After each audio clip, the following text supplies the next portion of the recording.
Good morning. We are so close to being on Christmas break, and I just want to finish out traditional literature this week. So I hope you had fun with Amazing Race yesterday. We had the best time in class. But today we are going to talk about fantasy stories. And so we're going to do our anchor chart in a minute.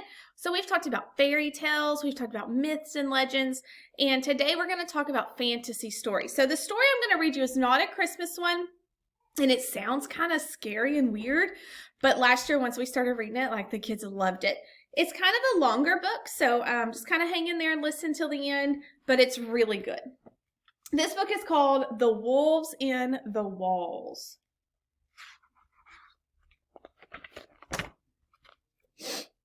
Lucy walked around the house. Inside the house, everything was quiet.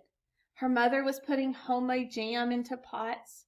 Her father was out at his job playing the tuba. Her brother was in the living room playing video games. Lucy heard noises. The noises were coming from inside the walls. There were hustling noises and bustling noises. There were crinkling noises and crackling noises. There were sneaking, creeping, crumbling noises. Hear all those automatopoeias? Lucy knew what kinds of things made noises like that in the walls of big Hulda houses, and she went and told her mother. There are wolves in the walls, Lucy told her mother. I can hear them. No, said her mother. There are no wolves in the walls. You must be hearing mice, I suppose. Wolves, said Lucy. I'm sure it's not wolves, said her mother. From you know what they say. If the wolves come out of the walls, then it's all over. What's all over? It, said her mother. Everybody knows that. I'm anxious to find out what it is. Lucy picked up her pig puppet doll, which she had had since she was little baby. I don't think it sounds like mice, she said to her pig puppet. In the middle of the night, when everything was still, she heard clawing and gnawing and nibbling and squabbling. She could hear the wolves in the walls, plotting their wolfish plots, hatching their wolfish schemes. Do you notice how there's an element of suspense? Like the writer has made us kind of suspenseful, like what's going to happen next? He does this by creating the sounds of the clawing and the gnawing, and it kind of makes us nervous. In the day, Lucy felt eyes upon her, watching her from the cracks and from the holes in the walls. They peeped through the eyes and paintings. She went to talk to her father. There are wolves in the walls, she told him. I don't think they are, Poppet, he told her. You have an overactive imagination. Perhaps the noises you heard are from rats. Sometimes you get rats in big old houses like this. It's wolves, said Lucy. I can feel them in my tummy. And Pig Puppet thinks it's wolves as well. Well, you can tell your puppet, began her father, and then he said, Why am asking you to tell her anything? She's just a puppet. Lucy patted her pig puppet's head so she wouldn't be offended. Anyway, you know what they say about wolves, said her father. If the wolves come out of the walls, it's all over. Who says that? Asked Lucy. People, everybody, you know, said her father, and he went back to practicing his tuba. She was drawing a picture when she heard the noises again, a scrambling, rambling, rustling in the walls. There are wolves in the walls, she told her brother. Bats, he said. You think it's bats? No, I think you are.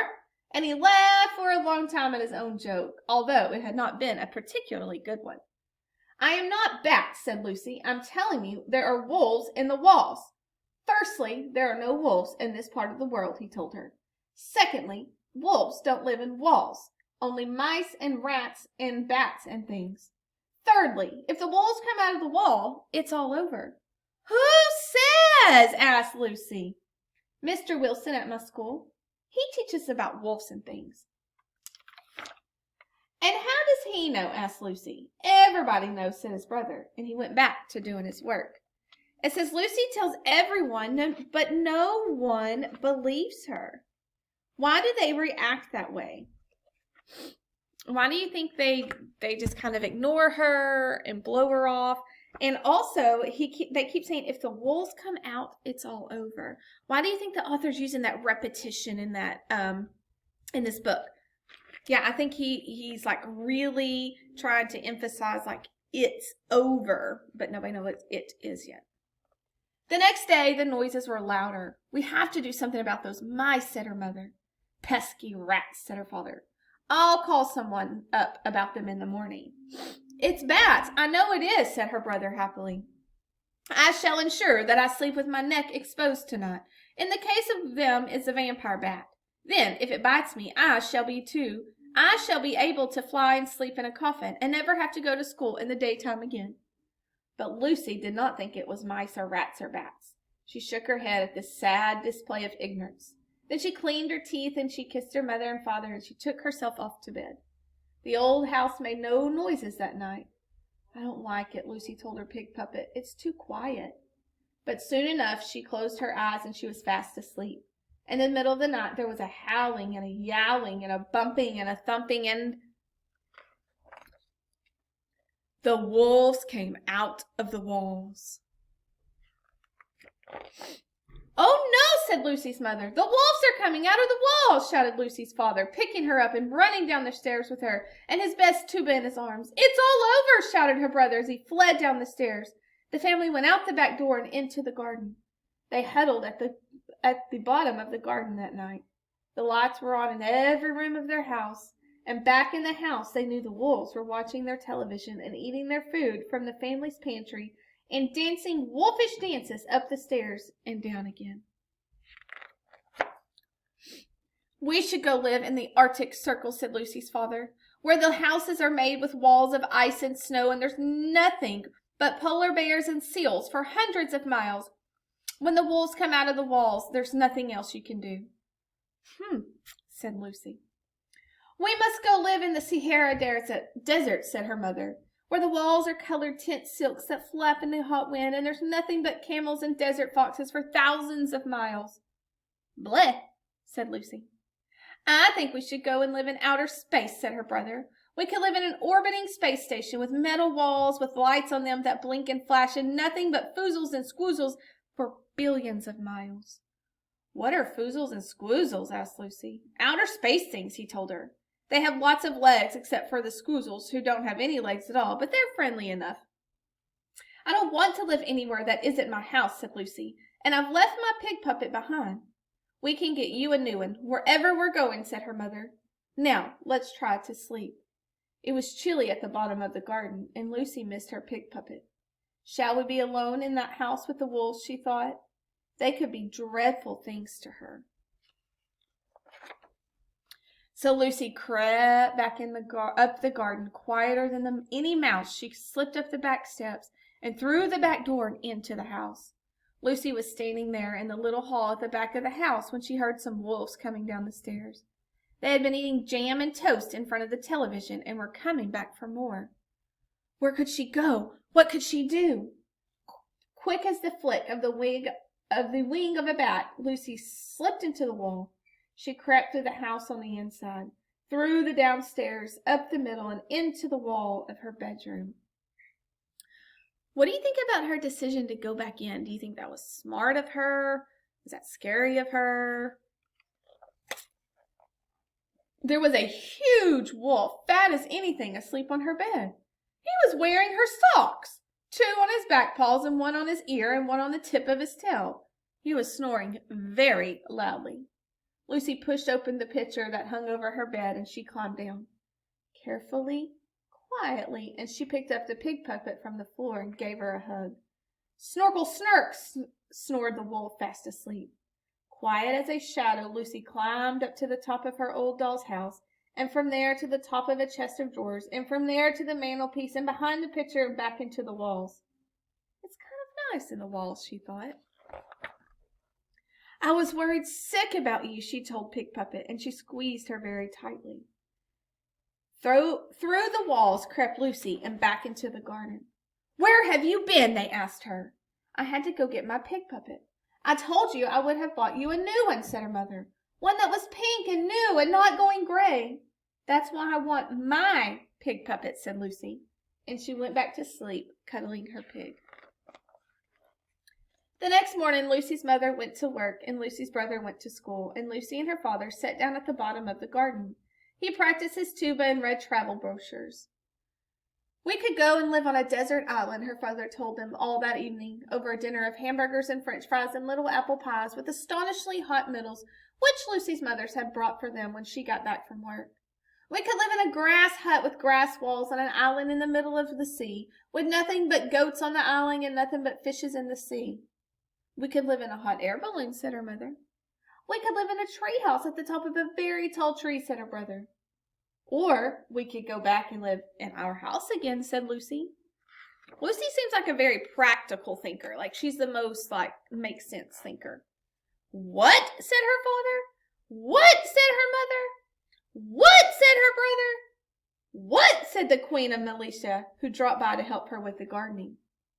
Well, said Lucy, there's lots of space in the walls of a house, and at least it isn't cold there. What about the wolves? Asked her father. They are in the house, not in the walls.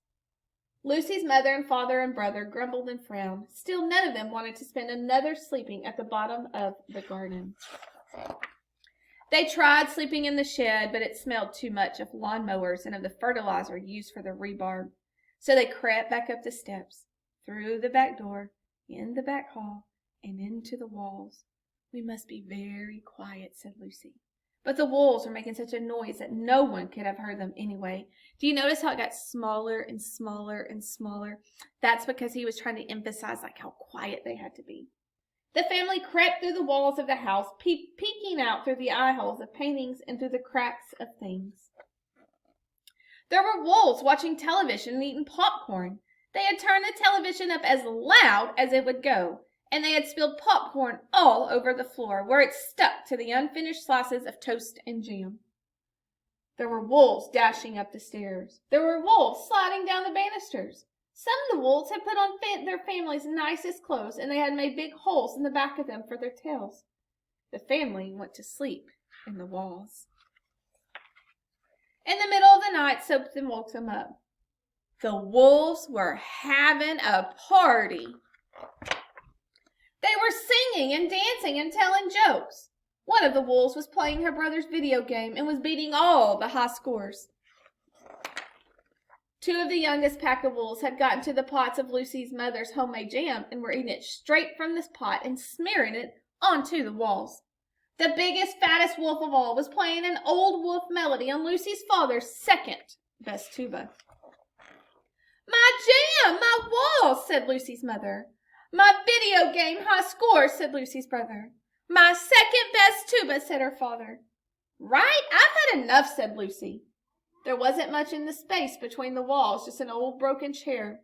Lucy picked up a chair leg. You know, I've had just about much as I can take of these wolves too, said her father, her mother, and her brother. Each of the family picked up a broken chair leg. Ready? Ready! And everyone else. And... Arr! Howled the wolves. The people have come out of the walls. And when the people come out of the walls, shouted the biggest, fattest wolf along, flinging outside the tuba. It's all over! Round and around they ran, gathering up their most treasured possessions. Flee, they shouted. Flee, flee, flee! For once the people come out of the walls, it's all over. Down the stairs went the wolves, scurrying and hurrying and tumbling over each other and hurried to get out of the house and away. Whose idea was this anyway? Moaned one of the wolves. And the wolves ran and they ran and they ran and they ran, and they didn't stop running until they got somewhere where there would never be any people in the walls who would come out in the middle of the night whooping and singing people songs and brandishing chair legs. And whether they went to the Arctic or the desert or the outer space or somewhere else entirely, nobody knows. But from that day to this, those wolves have never again been seen. Took the family several days of cleaning up to make the house look anything like it did before the wolves came out of the walls.